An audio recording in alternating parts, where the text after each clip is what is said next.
Welcome to Oxford News This Week. I'm Elgin Nichols. And this week, filling in for Terry Stiles, I'm Julie Hogan. Addison Township receives a generous donation from an unexpected source. And why was an 1800s landmark leveled? Stay tuned, learn more about these stories and others. The Oxford News begins right now.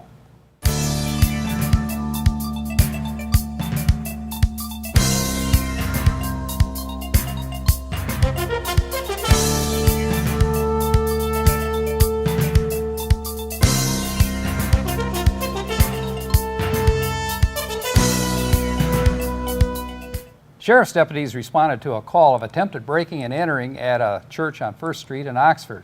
Upon investigation, officers discovered one set of footprints in the snow leading to the north side of the church, where an entry door handle was broken and the screen had been removed on a nearby window.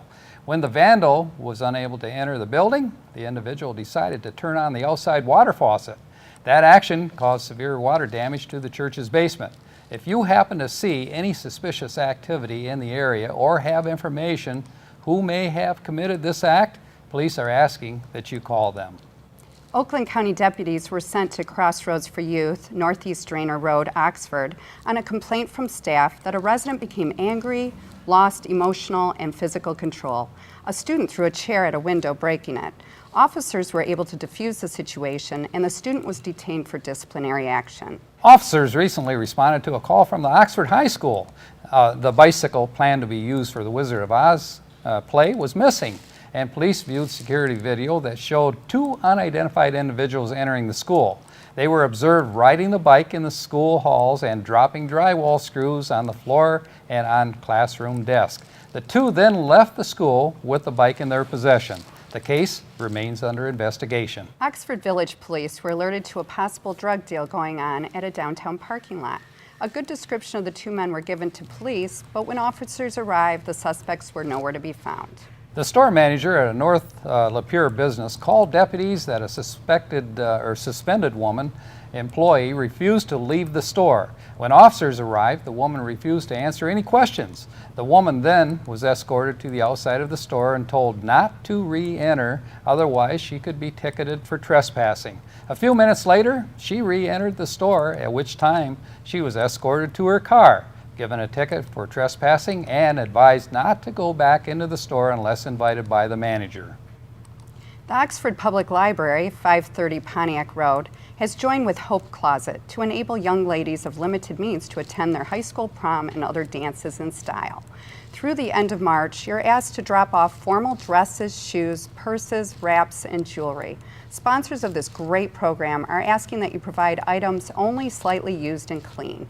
You can truly make some young ladies' high school dance experience positively memorable. For more information, please call 248-628-3034 or go to their website at hopecloset.com. Bruce Pearson, supervisor of Addison Township, announced that Canadian Enbridge Pipeline has donated $15,000 to be used for a new handicap-accessible dock at Lake George. Pearson pointed out that the dock will be used by everyone wishing to go fishing or kayaking. Now, with handicap capabilities, the dock can be used for those who want to participate in those sports but felt that they couldn't before. This has been Addison Township's Parks and Recreation's dream for some time. Now, thanks to Enbridge, it will actually come true.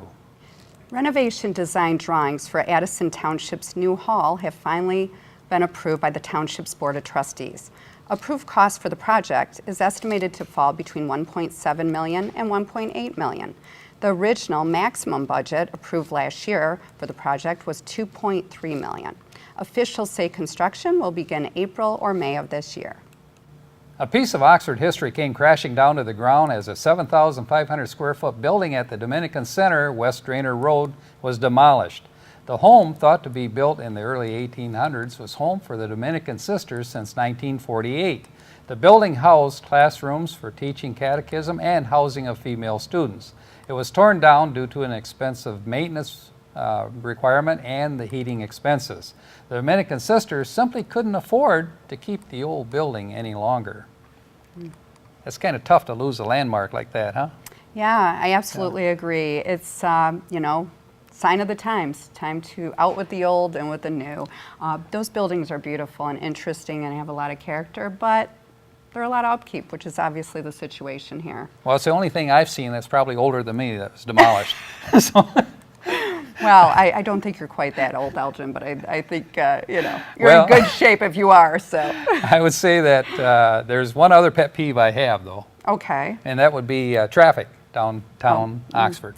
I was down there this morning at about 10 o'clock, and the light had changed green, and all the traffic started to move, and I don't think there's anybody traveling northbound that's keeping within the traffic speed limit requirements, and big trucks particularly. I mean, they just zoom through there with double tandem trailers on the back. My car rattled, afraid to get out of the car, and the windows were kind of, moving around on the buildings. So, Well, I've noticed the same thing there, so hopefully they'll start patrolling it a little better there and keep the speeds down. Everyone take your foot off the gas a little there, okay? yeah. We have a great police force, by the way, and I think they Yes. probably will be watching it. Oh, for sure, for sure. That's Oxford News this week. If you want to learn more about these stories and others, stop by your local store and pick up a copy of the Oxford Leader newspaper. Or better yet, catch us right here on OCTV, Charter 191, and AT&T Channel 99, where we bring your news closer to home. Coming up next on OCTV, tune in for Oxford Local Sports, then catch Oxford School News with John Ochins. After that, join us with Auto Talk and the Science in the News with Dave Kinney. I'm Julie Hogan. This is Oxford News This Week. And I'm Elgin Nichols. Remember, always be kind to your friends and neighbors, and thanks for watching. You're watching Oxford Community Television, keeping it local.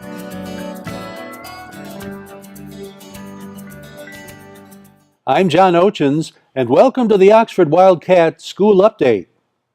Teacher Dan Balsley's Auto Tech 1 class was putting on the brakes this week. The facility was a bustle of activity last Thursday morning as the kids worked to get the best times in assembling and disassembling auto brakes. One thing we noticed this year is that a few young ladies seem to take an interest.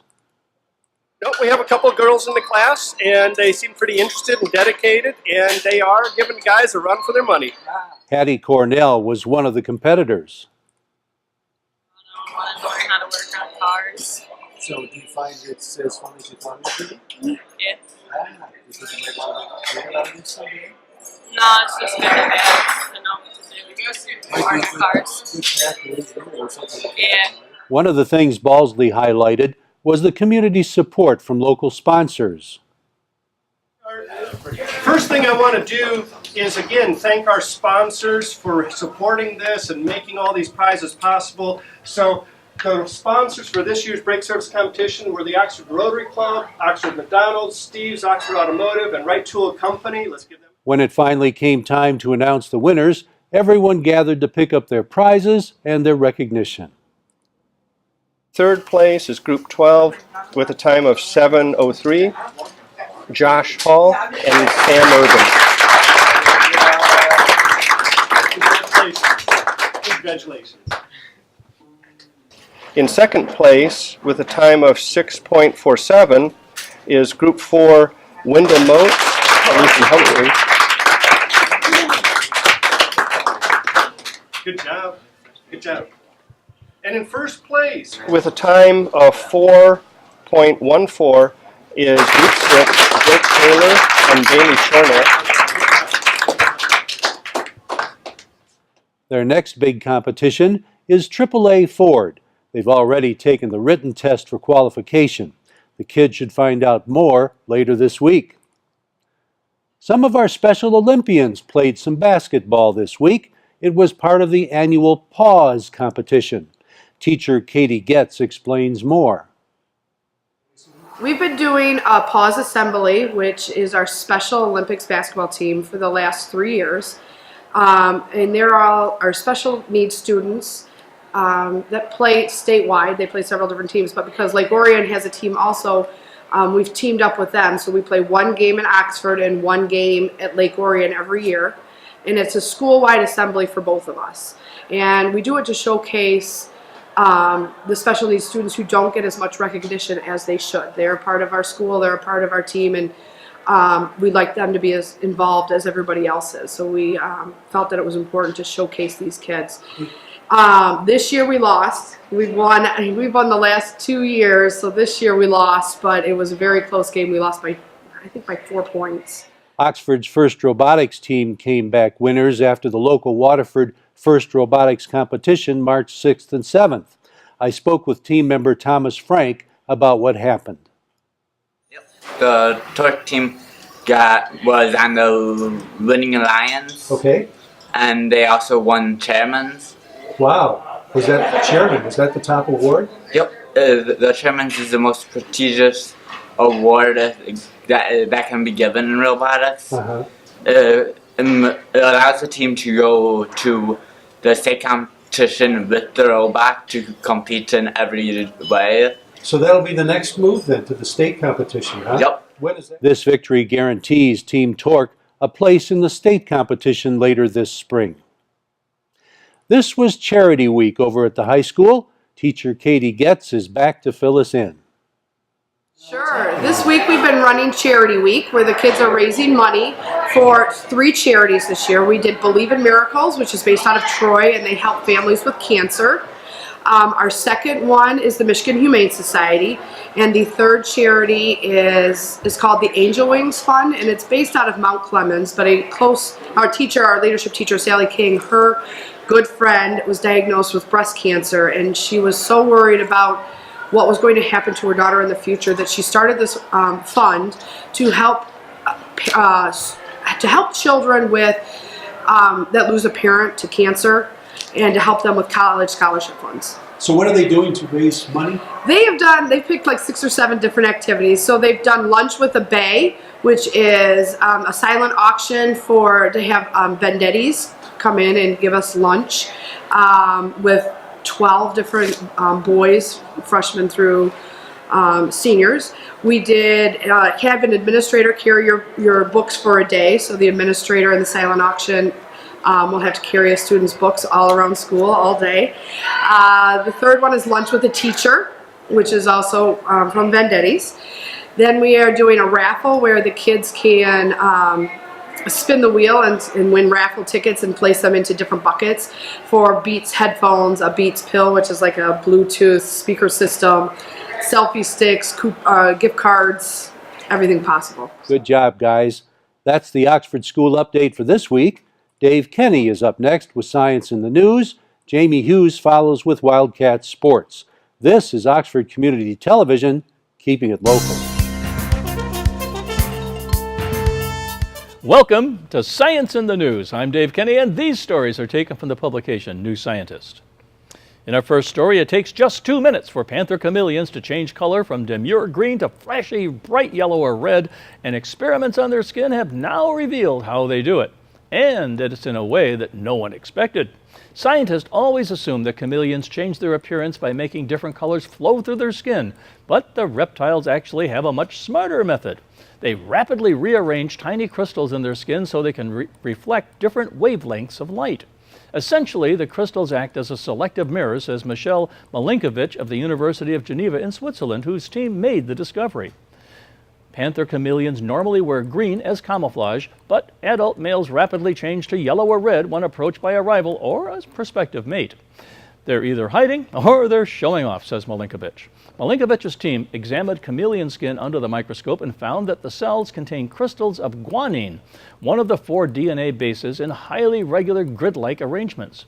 Each of these cells, called superficial iridophores, contains hundreds of thousands of crystals. The researchers then used computer simulations to show that in theory, simply by altering the distance between the crystals, their arrangement could reflect any color of visible light. Close together, they reflect blue light, which has a short wavelength and allowed the other wavelengths to go through. As the distance between the crystals increased, the wavelengths of yellow and then red were reflected instead. To find out if this mechanism was behind the color changes in the chameleon skin, Malinkovich's team took small skin samples and dipped them in a salt solution.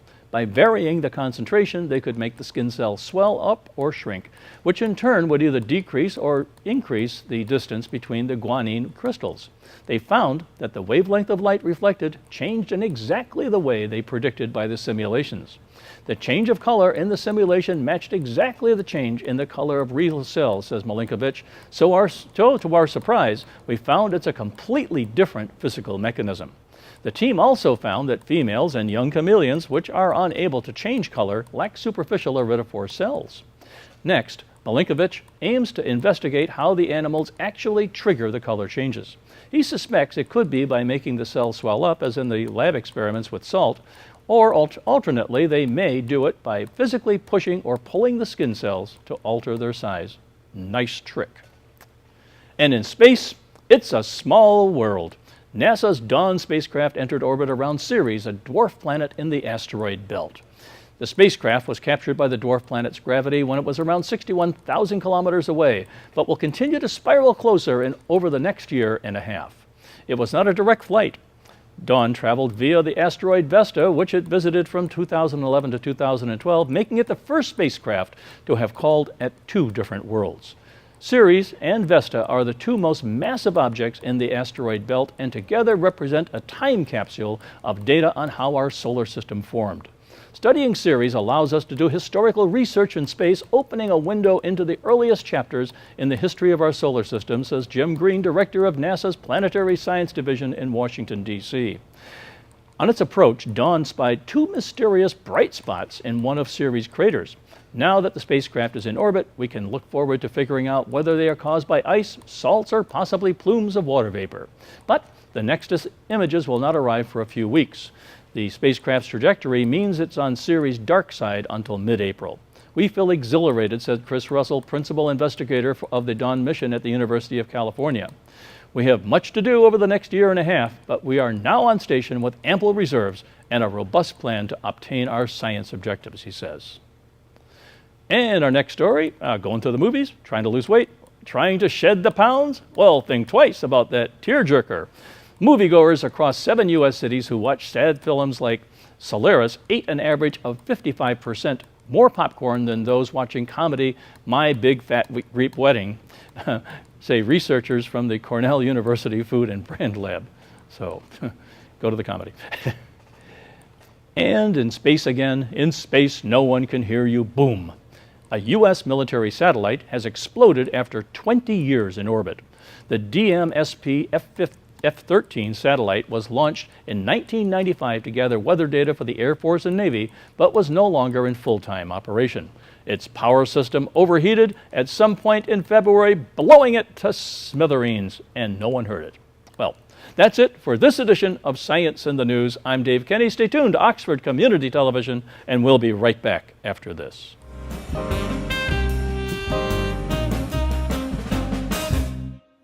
Welcome to still another segment of the news we call your weekly calendar of events, where we feature your weekly calendar of local Oxford and Addison community events, including charity special fundraisers and general community information.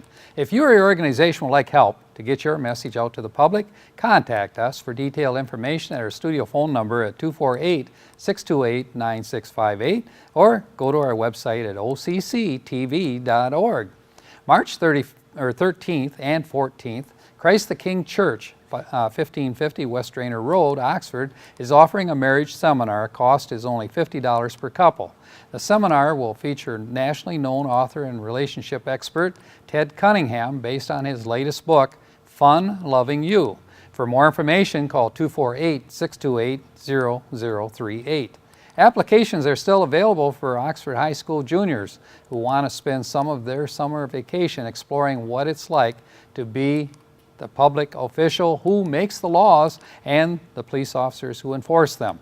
For boys state, girls state, and student trooper programs, just pick up the necessary forms at your Oxford High School counseling office. The program is brought to you by the local Oxford American Legion Post 108. Now until March 31st, the Oxford Public Library at 530 Pontiac Street in Oxford is joining forces with Hope Closet to collect gently used formal dresses, shoes, purses, wraps, and jewelry. Those items will be freely given away to young ladies who would like to go to school dances and the prom this year.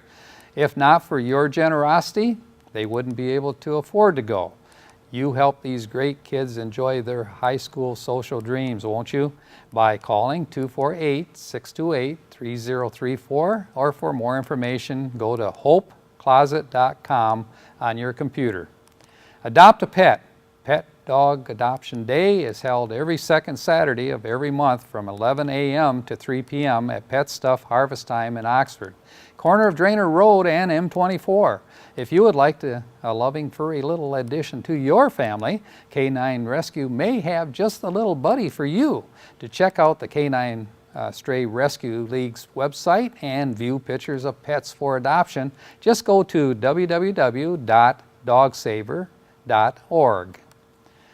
Bikers Giving Bikes. If you have a bicycle you no longer need or have outgrown, why not donate it to the Oxford American Legion program, Bikers Giving Bikes? Or if you have a child who would like a bike, but you just can't afford to purchase one, Bikers Giving Bikes have refurbished bikes of all sizes. For more information, contact Mr. Sargent at 248-628-9081 at the American Legion building in Oxford.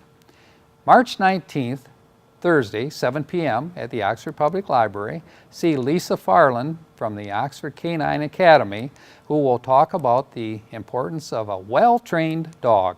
Learn some valuable training tips and see a performance demo. For more information, call 248-628-3034.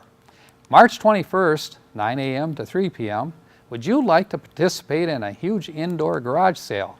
Training and Treatment Innovations Incorporated, TTI, in Oxford is providing the floor space and event advertising. The sale will be held at the former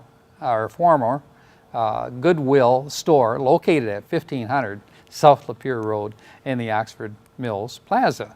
Your only expense is the rental of a seller's table and a chair for only $20. All profits are yours, and you can keep them. For more information, call 248-969-9932. If you are a business interested in joining the Oxford Chamber of Commerce and would like more information about what the Chamber can do for you and your community, their offices are located on Burdick Street in the office building of Public Works location. If you represent an organization wishing to show your support for our local Oxford schools, sports, music concerts, or any of the programs broadcast on our TV station, you could become a sponsor or an underwriter of OCTV.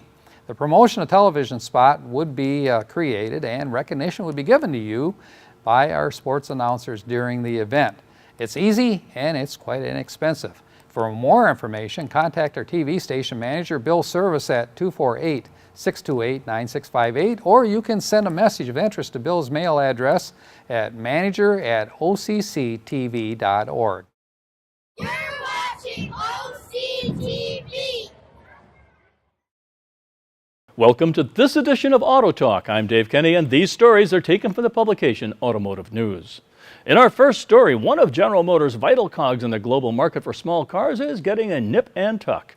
Chevrolet will unveil the revamped 2016 Spark at the Seoul and New York auto shows on April 2nd. The company released a teaser photo of the car on March 9th. The Spark is available in 71 countries worldwide, with South Korea, the U.S., and Mexico the top 3 markets for the subcompact. Chevrolet says the redesigned subcompact hatchback will feature a sleeker and more aerodynamic profile.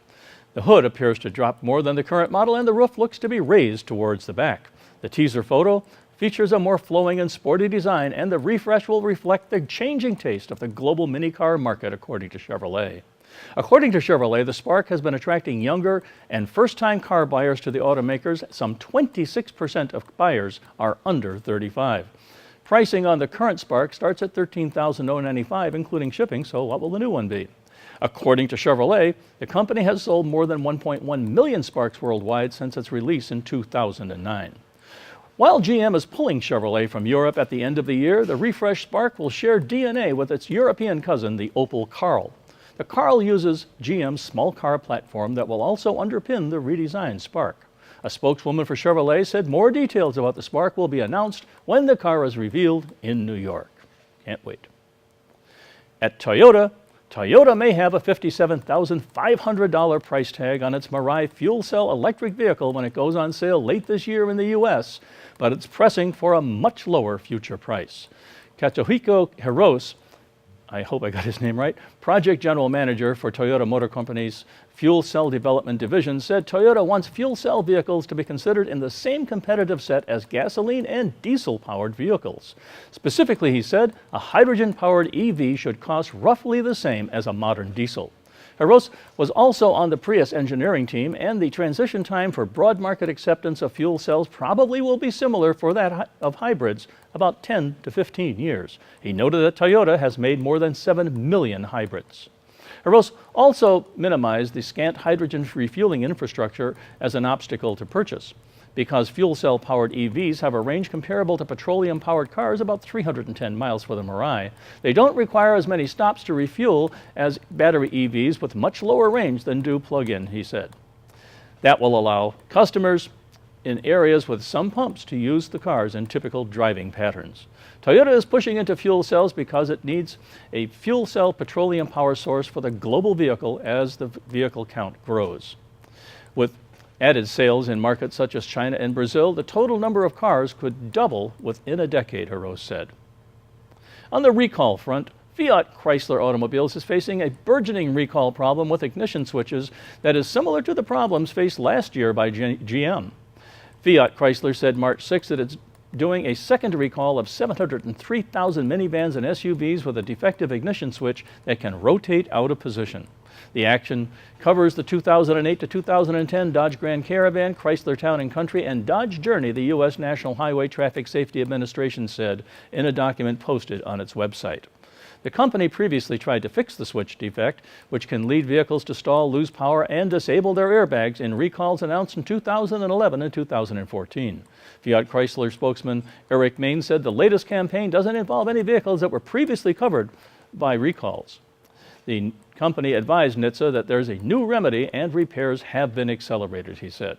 Until the recall repairs are complete, vehicle owners are being advised to remove all items except the ignition key from their key rings, the same as GM.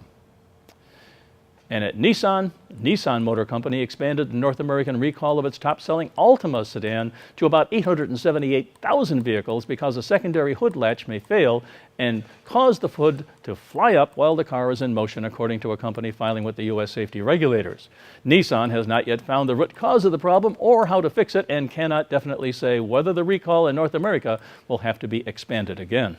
Altima drivers can be sure their hood will not fly up as long as they don't pull the primary hood release while driving or leave the primary hood release undone prior to driving, a Nissan spokesman said in an email. Well, that's all for this edition of Auto Talk. I'm Dave Kenny, as always, may the wind be at your back as you cruise down life's highways. Stay tuned to Oxford Community Television and we'll be right back.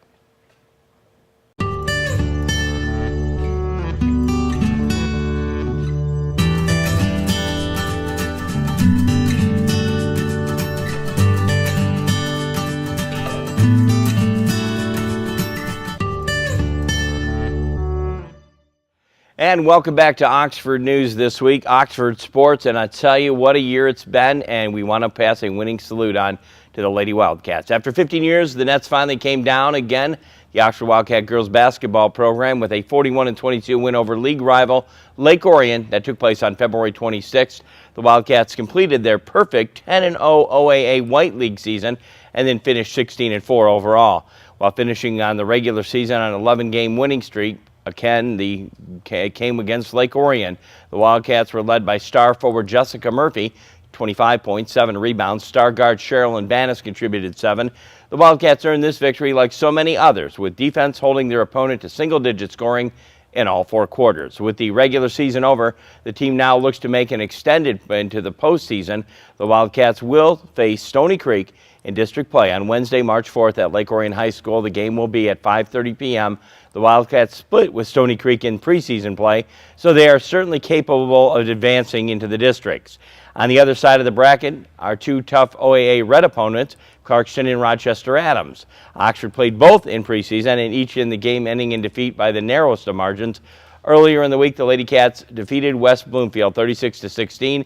The Wildcats had an on and off shooting night, 36 points for the contest, shooting just 22% off the floor, 47% off the line. However, it was their defense that once again ensured for the victory against West Bloomfield just by 5 points only. The Wildcats were led by Jessica Murphy, of course, 13 points. Sky Donaldson chipped away at another 12. Again, congratulations to our Lady Wildcats. What a great season. Go to OCCTV.org, hit the Programs tab or PEG Central.